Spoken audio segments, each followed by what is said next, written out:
বন্ধুরা, ঘড়ির কাঁটায় এখন 2:15 বাজে, আর আমি সৌরভ চলে এসেছি অর্ধকুমারীতে।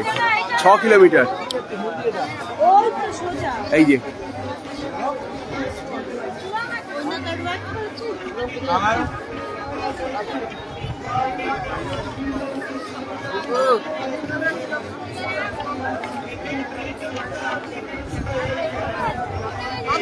এখানে প্রচুর মানুষ শুয়ে রয়েছে, দেখো।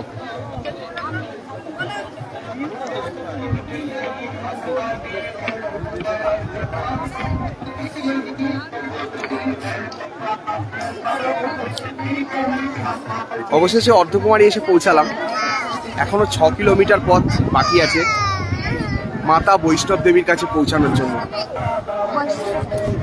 ওই যে দূরে রাস্তা দেখা যাচ্ছে।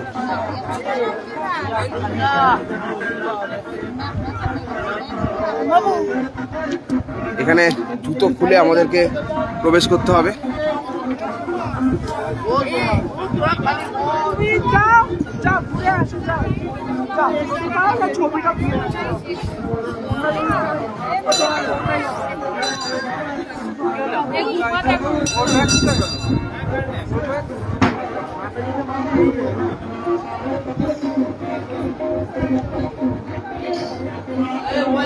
হ্যাঁ,